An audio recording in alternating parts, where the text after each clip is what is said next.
Of all the pre-mech armors, Crystal Assassin is definitely one of the lesser used.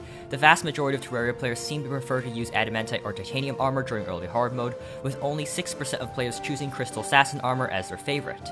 However, the small minority who do choose to use it seem to be rather vocal about it, lauding it as an underrated armor set amidst the sea of choices you have during this stage in the game. So, is it worth using? Let's see. The most outstanding feature of Crystal Assassin is its set bonus, which grants you the ability to dash. This makes it one of only 3 items that grant dashes in all of Terraria, the others being the Shield of Cthulhu and the Tabby.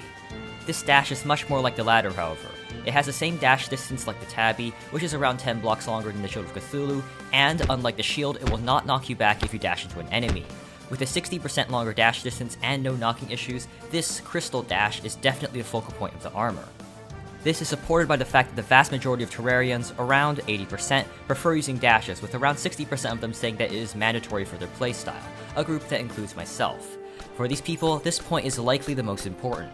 After all, not only does this armor offer a better dash, it simultaneously saves you an accessory slot that would be spent on the Shield of Cthulhu. Depending on their difficulty, this free dash can range from convenient to life-saving, especially on normal mode, where this is literally your only dash until post-Montera. So, given how great its bonus is, what reasons are there to not use the armor?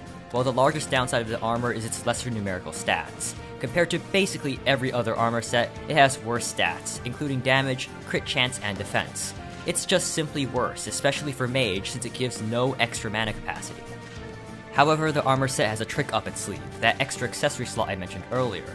That spare accessory slot can be used to put in survivability accessories like the Charm of Myths, Frost Necklace, or Bane of Confusion, which can be many times more valuable than a few percentage points of extra damage.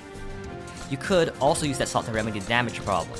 For example, the Putrid Scent offers plus 5% damage and plus 5% crit chance. Sure, this might not be the best damage accessory, but even this extremely generalist accessory can boost the Crystal Assassin armor ahead of some of its counterparts. Its stats are not nearly that bad. Also, there's a lot more to the game than stats sometimes. For example, multi-class. Crystal Assassin is the only true multi-class armor in early hard mode, multi-classing that it boosts multiple classes equally and simultaneously. If you plan to use multiple class weapons in a boss fight or run some kind of hybrid summoner, this armor can make it easier. The extra accessory slot you get is really nice if you want to slot in multiple class emblems or accessories while maintaining mobility and survivability, and the global boost is amazing as well. For example, I'm running a Ranger Summoner Gun hybrid. Ranger actually only has one gun damage accessory, the Ranger Emblem, so I have my 7th slot filled in with Putrid Scent, but you could fill that with anything. And yes, mixing is important, and also effective. This kind of mix setup is obviously going to kill bosses much faster than a pure class setup. Sometimes we play so many class playthroughs that we forget that class restrictions are not optimizations, but handicaps.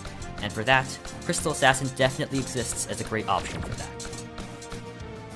It may have mediocre stats, but with its extra dash mobility, accessory flexibility, and multi-class potential, it is a great armor to use pre-mech. It's great for pre-mech Duke especially, where mobility and single target damage is extra important. I was able to melt pre-mech Duke with a Ranger Summoner hybrid, and the longer dash means you can actually outrun Duke in second phase without using Pillion. It's great for that. Still though, I don't know if dashing is your personal playstyle, and I don't know how many of you simply avoid Queen Slime before mechs. Everyone plays differently. This set, despite being multi-class, is also definitely more suited to a Ranger or Melee hybrid than Mage. But you should definitely consider giving this one a try if you're up for it. It certainly is at least an A-class armor, and it definitely has many unique things to bring to the table. Hello, if you enjoy my content, I ask you to subscribe, as only 20% of my viewers are. A few other comparisons like this can be seen here and here. Either way though, thank you for watching, and good day and goodbye.